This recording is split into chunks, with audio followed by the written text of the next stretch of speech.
Hello, welcome to the Plaid Sheep Oracle.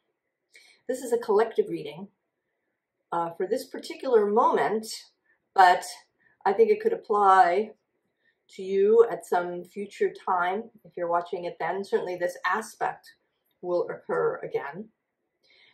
Happens pretty much every year. Venus opposite Neptune.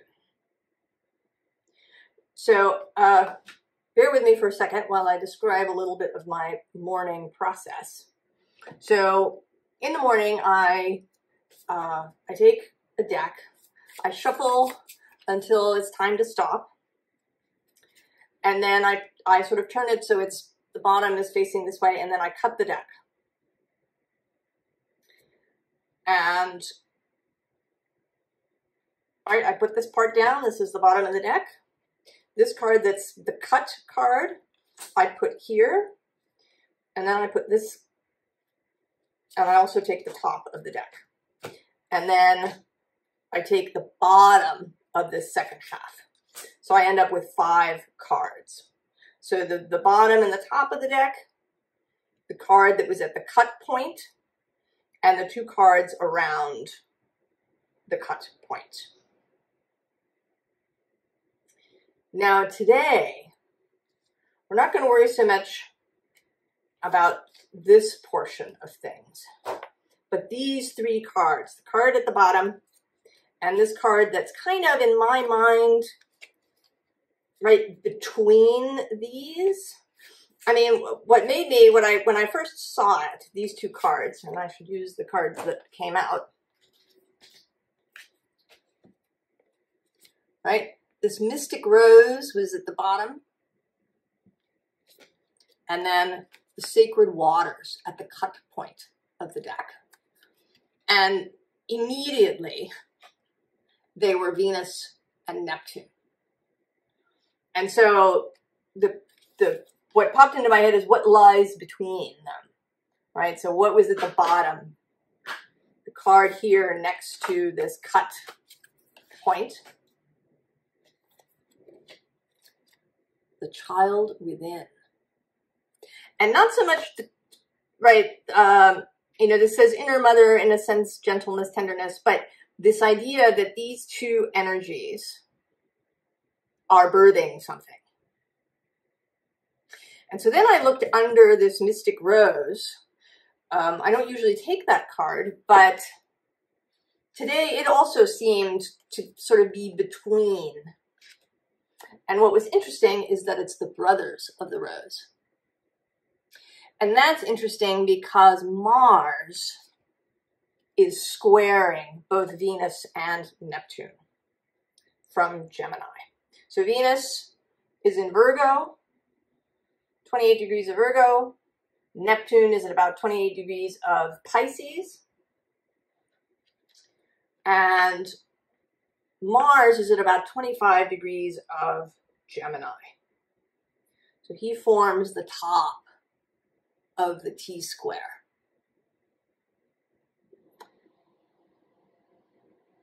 So there's something, right, there's this participation of these 3 energies that is the creation of this child within.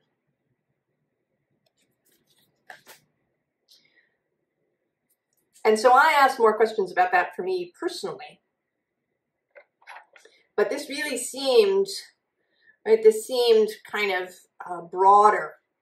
So I decided to do this collective reading.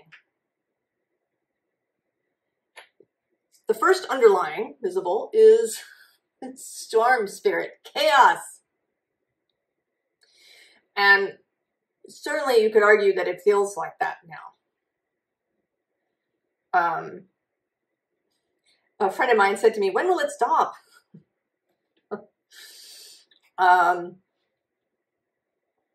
I would say that you actually don't want it to stop. We are not at a good stopping point. The bottom of the deck has this Foggy Bog Patience card. And I don't think, it doesn't really have anything to do about patience. It's being in this foggy bog.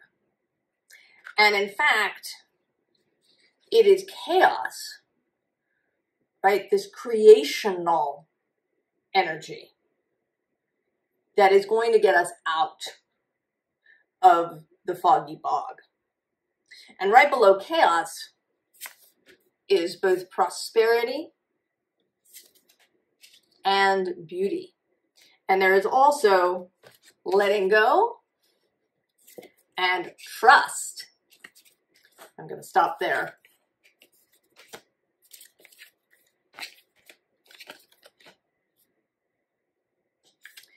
So then we have this passage, right? Clearly. She seems sometimes to be, right? She's pausing. She's come to this place. She knows she needs to cross it. She's wearing her red dress. If you've seen some of my other readings, the red outfit is about passion and following your heart, moving from a space of love, finding your self-expression, right? All of these, you know, wearing the red outfit. So she's got it on and she's ready to go, but there's a slight pause because it's a little daunting. She doesn't know what she's going to encounter in the passage. And this is both exciting and a little frightening. So there's this paused moment. We've kind of had a paused moment. And we're actually going to have a bit of another one. So Mercury has been retrograde. He actually turns direct today. That I'm recording this.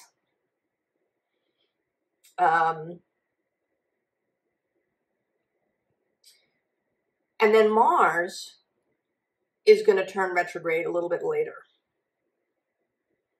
And Mars will retrograde through the fall period here in the northern hemisphere. Through spring, which is kind of cool if you're in the southern hemisphere.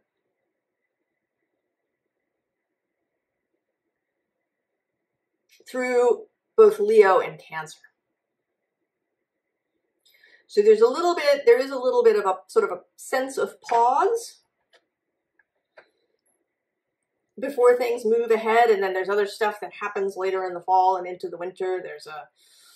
There are several Mars oppositions to Pluto that happen because of the Mars retrograde. There's 3 of them, the last one in January, I think. No, maybe the second one is January and the last one's in April of next year. So there's stuff, right? These brothers of the rose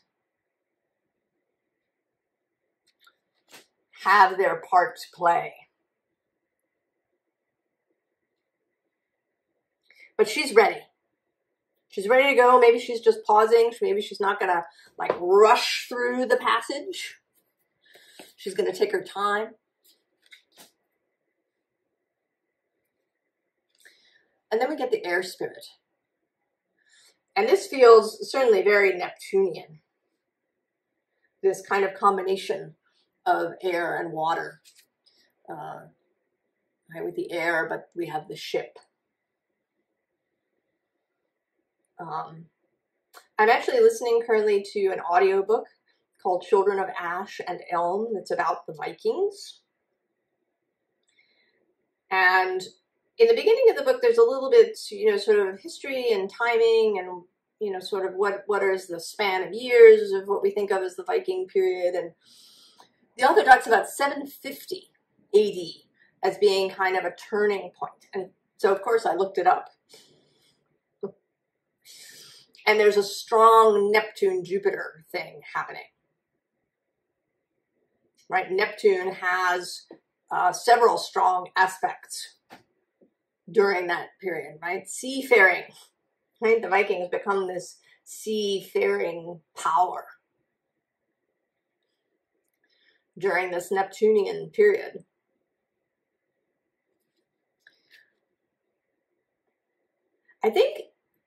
I was also thinking that, I think Neptune gets neglected a little bit. We often get all excited about, Pluto transits and Saturn and what he's doing and, Uranus, who's all dramatic and you know, causes these sudden changes. But I feel like Neptune often kind of rolls under the radar as he makes aspects to things. I think we don't, and I think that's intentional on Neptune's part. Right? That's part of his thing, to be, you know, underneath, to be a little sub rosa, to be the subconscious, unconscious, you know, thing that's moving. Especially, you know, Neptune's associated with a lot of things in culture, like film and fiction and these kinds of things. And often these, you know, have influences on society, and also we can see, you know, where society is going often by what movies and TV and books are being created. What is the zeitgeist? But there is this sense here, right, of movement. And then we hit this card of the retreat. And here we are. You know, we're getting ready to make this move. But to some extent, we're still in the bubble.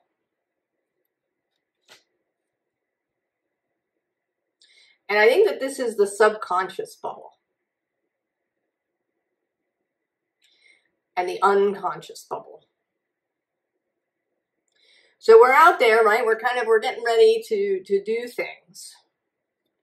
But unbeknownst to us, perhaps, something is still, you know, being kept in the bubble. There may be beliefs that we still carry, unconscious habits that we have, particularly unconscious habits of thought and emotion.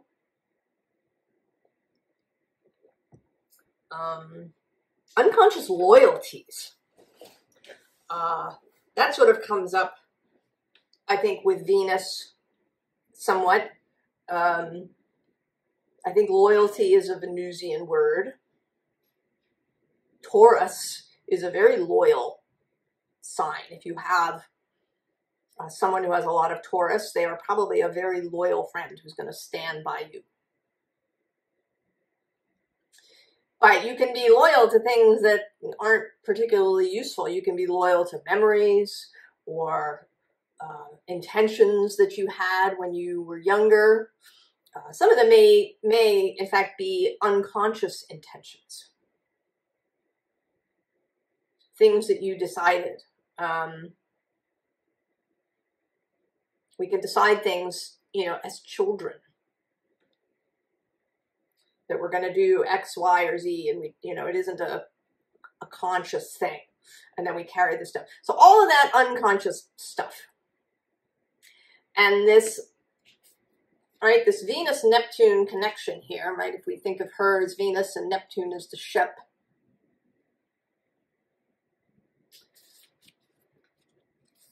is arriving, right, is arriving at this retreat that we have, at this little house in the snow globe. And what do we get after that? Transformation with Venus on her half shell. So this is a real moment. You know, I think this child within can be any number of things.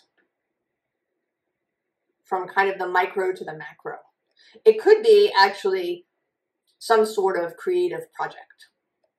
Because certainly the Venus-Neptune relationships can be a really great time for creative, imaginative work. So if you're watching this and you've been, you know, you're making something, a work of art, a business, a child, or thinking about making a child,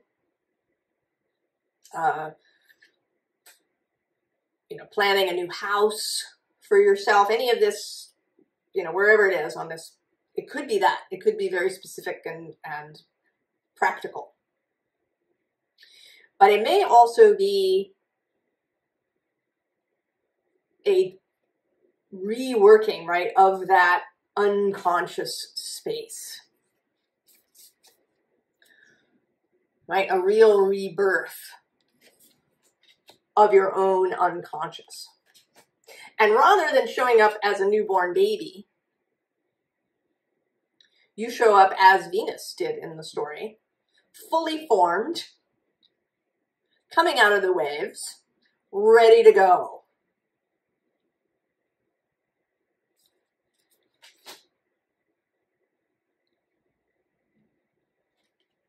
So then we have change of season. Extra here because we are changing seasons, either from summer to fall or winter to spring. And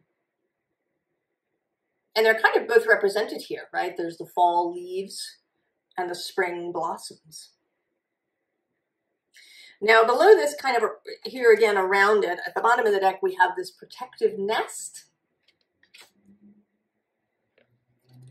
And then this home is my castle. So there is a little sense of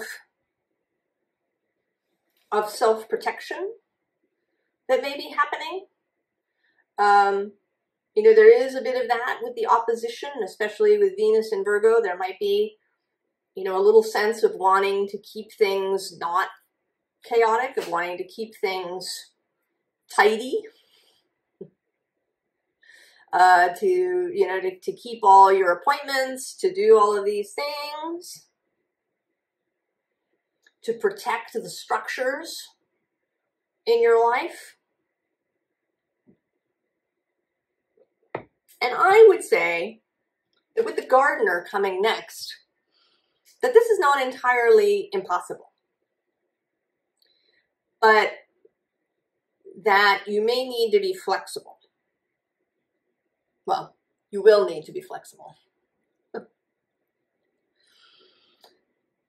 It's not, you know, it's not like everything is just going to blow up and fall apart. But gardeners, right, they make decisions. What do you plant in the first place? You know, what do you keep? What do you weed out? You know, you're gonna work to support these plants over here and remove those plants over there. Not everything is going to get to grow in your garden. You're gonna make decisions about that. Some things will have to go.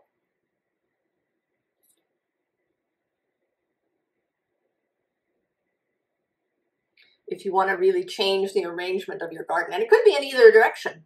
You know, maybe that you've had a very manicured garden. You know, a very kind of, you know, like gardens that you find in parks, right? Like Hyde Park or the grounds of Versailles or somewhere where there's very structured, manicured, you know, there's topiary and these kinds of things. And here you may be asked to let some of that structure go, to be more flexible. Or perhaps you're one of those people who's just let their garden run riot. And there's things growing everywhere and you don't really, you know, right? You feel like, you know, the wild is best. But that isn't necessarily true. Because a garden isn't really wild, right? We're already in there. It doesn't have all of the components, right, that a wild space might have.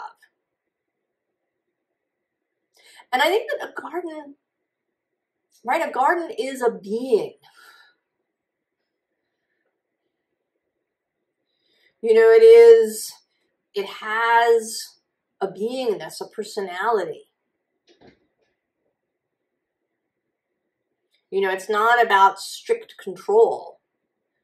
It's about allowing the garden to reach its most expansive potential, to be its best self.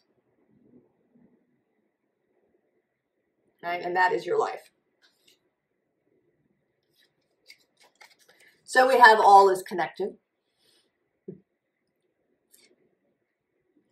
And understanding that whenever you pull a string in one place, that there's an effect somewhere else. Often, you know, even in tarot readings, we do this thing where we have, you know, maybe we do a reading for your finances, or we do a reading for your health, or we do a reading for, and, you know, this can be useful, absolutely. But ultimately, right, it is all connected.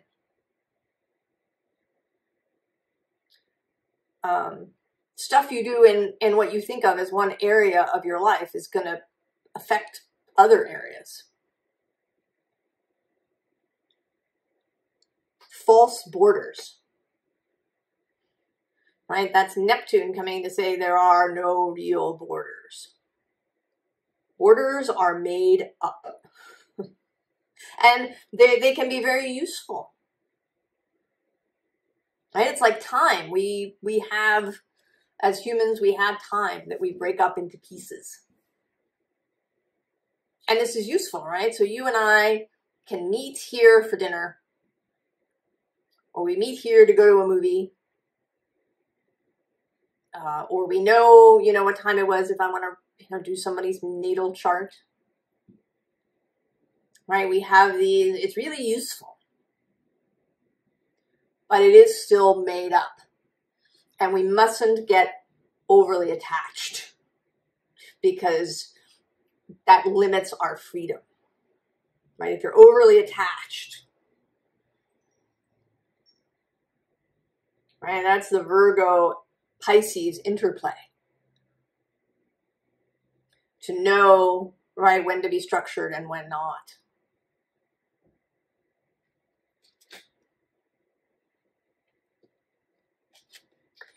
And then also Morning Dew Girl is more of this Virgo Pisces energy.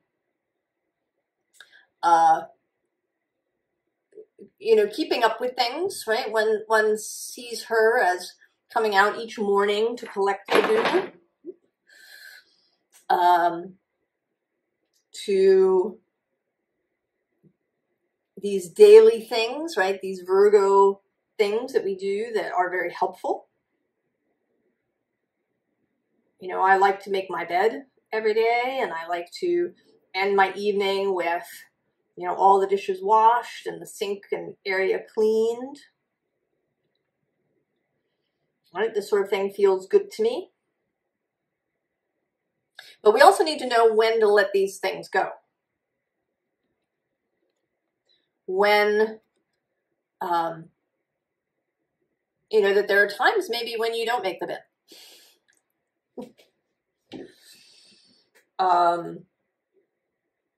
You know, maybe if you're feeling really unwell, right? You're not, right? You feel a little sick. You feel like you just need to go to bed. You leave the dishes.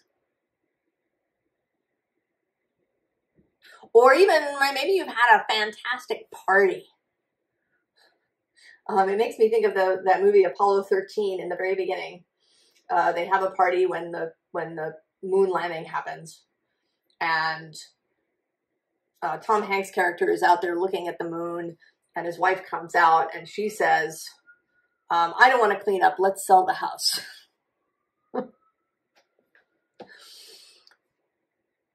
You know, that might be a day when you don't, right? You don't clean up. Right? You go and lie out in the backyard and look at the stars and, you know, have sex with your husband in the backyard and deal with the house in the morning. So when am being the flexibility around these things?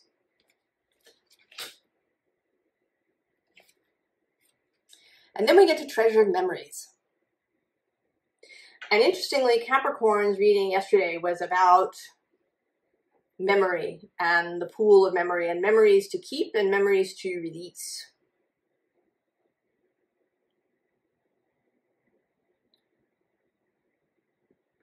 And again, Virgo Pisces, right? Virgo might decide to keep right? Keep all the memories, maybe even have them sort of arranged in the mind. Well, these are the good memories, and these are the medium memories, and these, right?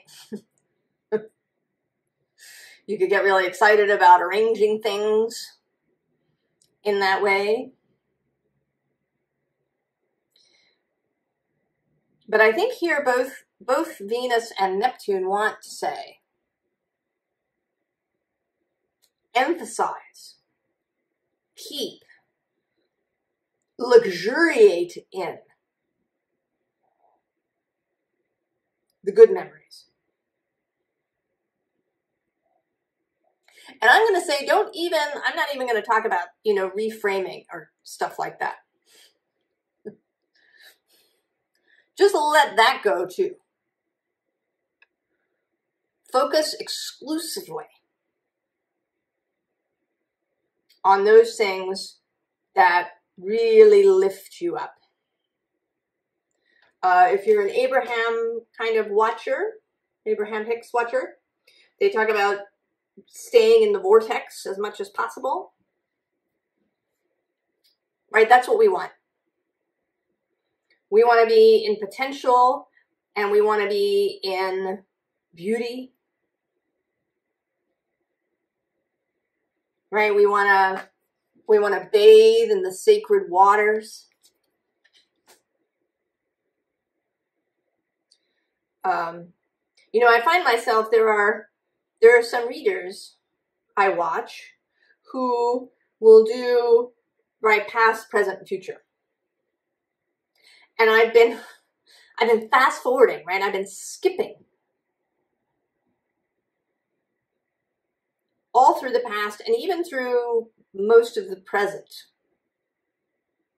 What is what is coming? What is the potential? Where are we? I don't want to talk about what I've been through anymore. I've thought about it and talked about it and journaled about it and done all these things about it. It's finished. Now I want the focus to be from this point on.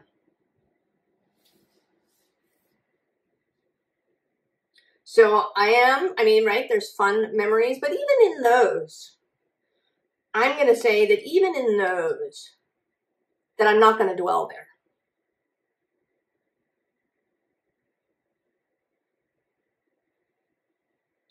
I don't want to be there. I want to come out the other side. Because I think that even good memories can tie us to the past and how we used to do things.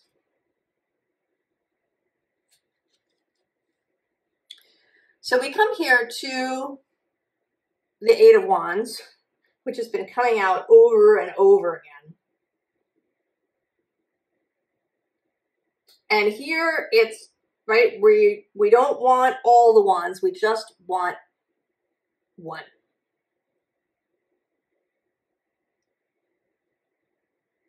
We're going to focus.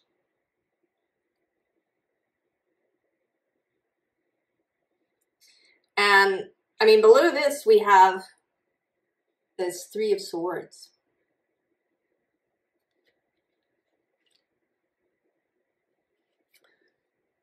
Right? Almost like it's still sort of lurking there.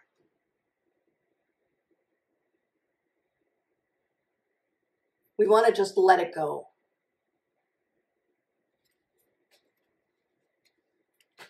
And if some of these wands, right, have something to do with that, if some of what you think of as desires, because I think that there are two kinds of desires. There's really the desire of the heart, right, of this mystic rose within.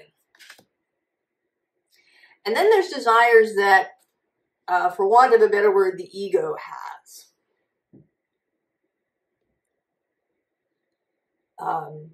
You know, maybe we want to make $1 million because, you know, when we were young, people thought we wouldn't amount to anything. And we want to prove, right, that they were wrong. That's not, right, that's not a heart-based desire. So if there are, right, really looking at these wands, in this card, they aren't, right, they're not the really fast incoming energy that you often see. They are, right, they're here, they're ideas, they're inspirations maybe that you had. You know, oh, I want to do this thing. Knowing why, and then choosing wisely which wand you really want to take forward from here.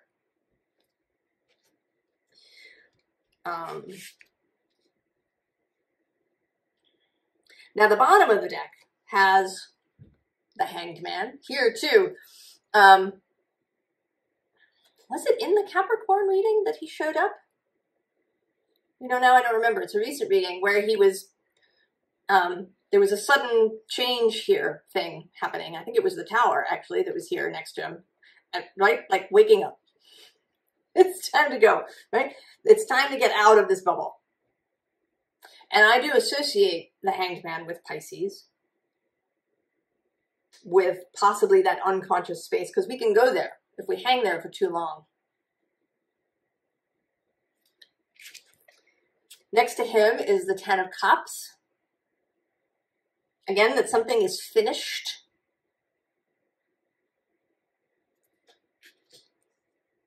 Complete. And then the Queen of Wands. Here with her single wand. And she is, right, she's not looking at this. Right, the Hanged Man is looking away from the Ten of Cups, and so is she. Right, she's considering. Right, she's got this kind of, what should I do now? Right, how do I want to, you know, how do I want to use my wand now? And to help her out, she's got the Queen of Swords, the Queen of Discernment, of Clarity, of cutting away anything that is no longer desired, and the Queen of Cups, really knowing, having discernment around what you feel. You know, what is the feeling lie to things?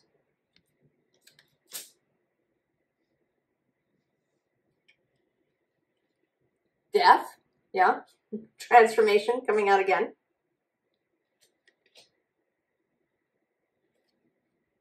And also this fall leaf, right? This change of season. Marker again. And the Two of Swords. The decision to move forward. And this is associated with the first decan of Libra. And Venus, she meets Neptune. And then tomorrow, actually, I don't know when I'm going to post this. I'm going to decide that. Whether I post this on the day I record it or whether I post it tomorrow. Today is the 28th, Wednesday. Anyway, tomorrow the 29th, she trines Pluto at 0 degrees of Libra to 0 degrees of Aquarius. Choices. Ready to move ahead. Now, I decided to look for the Queen of Pentacles because she didn't come out here. And I found her in the deck between the Nine of Swords and the Emperor. And this too feels totally like Virgo Pisces to me. Right? The Emperor as the consummate manager. And Virgo can certainly be an excellent manager. has a real sense of particularity. I talked about that too, of Venus in Virgo as the dominatrix energy. The dominatrix not as someone who punishes, but someone who requests things in a very particular way, someone who protects, who ensures that things are done in a specific and particular way. So when it's, you know, that's very useful, but when it goes too far, like when the emperor goes too far, becomes dictatorial, becomes a control freak, any of those kinds of things, you get stuck, you get stilted, you get, you know, you end up in the bubble. And then on the other side is the Nine of Swords, which can be a Neptunian thing.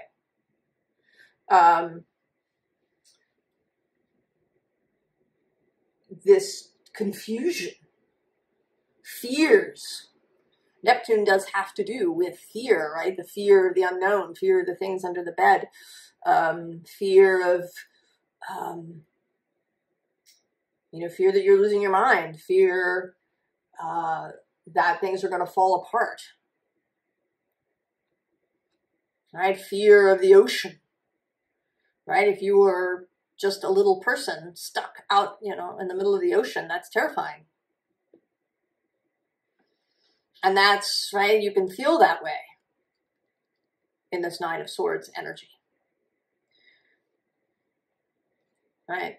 But you can, right, you can find your space of grounding, but also of feeling. Right, we have all the queens here. So she is now Venus in Virgo.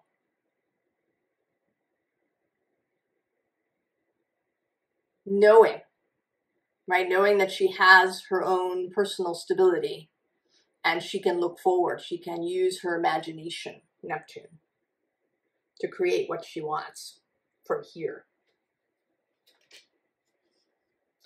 So what is the advice? And it came out interestingly.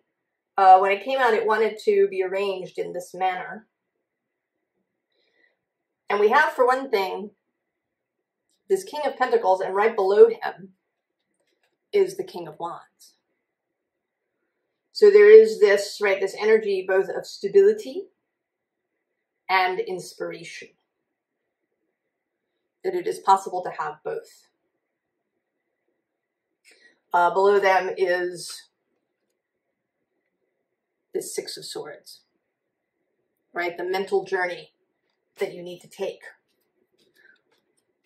so that you combine the King of Earth and the King of Fire. And at the bottom of the deck, naturally, of course, is the Ace of Cups. Your personal grail, the heart of you, the cup of life, the cup of inspiration, right? The cup that you can take to the sacred waters and fill.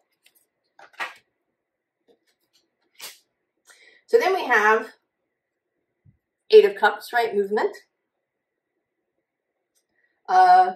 This is a Pisces card. I'm not sure which planet traditionally it is in Pisces.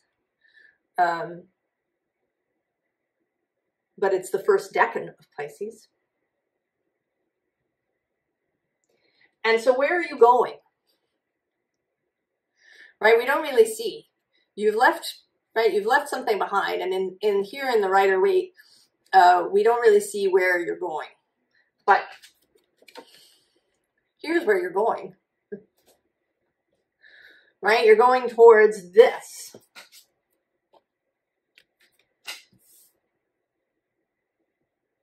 Right? Towards this Page of Cups feeling of wonder and imagination and a whole new perspective.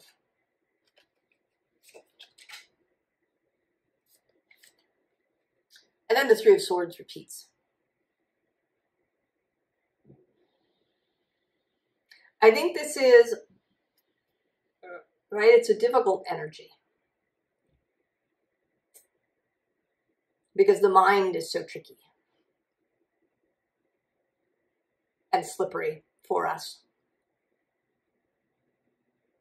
But we have this moment when imagination can help us. And also that love can help us. Because the card next to that is the Six of Cups. Not coming through as the past here, but in fact as the present and the future. That love is here,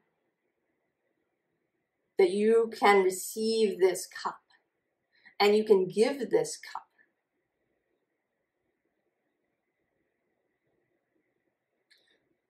Often people will talk about that when you get really spun out,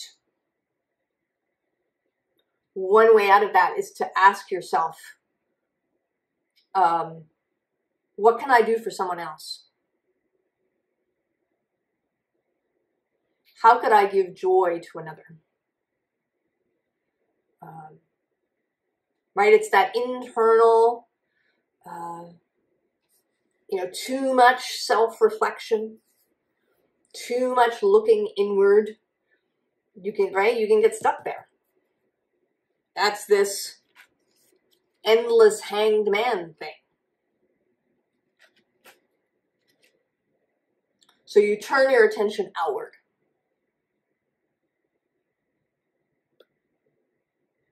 Turning your attention outward. Also turning your attention to the body. That's a kind of Virgo thing. I say that a little bit because another card that came out for me this morning is sitting here in front of me, and it is the Six of Cups. And in the Thoth deck that I used, it is pleasure.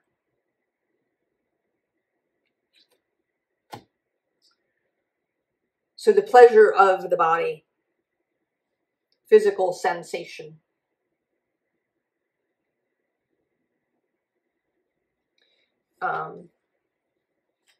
I did decide to look for the King of Cups in this thing because we did have these two kings. The King of Air is in here. He's next to the Queen of Air. But here we have the King of Cups coming between the Ace of Pentacles and this. And I see us here in the collective as this Page of Swords. A little bit worried. The Page of Swords can sometimes seem a little worried, right? There's a hyper-vigilance sometimes about this card.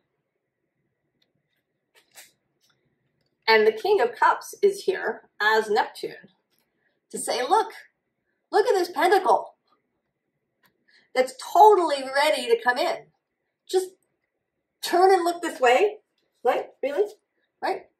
He's urging us to really turn around completely. To not, worry about things that we are fearful of, but to turn around and see this pentacle that's trying to come in. That's right behind him. Right? Whatever it is that is wanting to be born.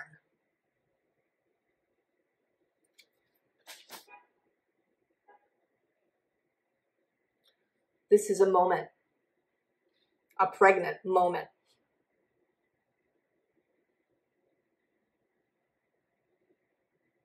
Take advantage of it.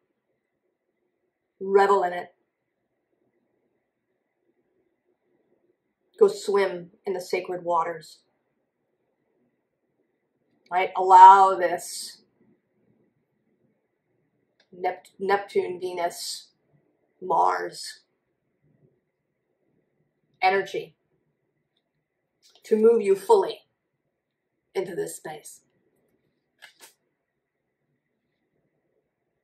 I wish you the very, very best. I hope that you really enjoy this transit, that really beautiful things happen, that, there's romance and beauty and love and imagination filling your life. I'll see you next time. So long.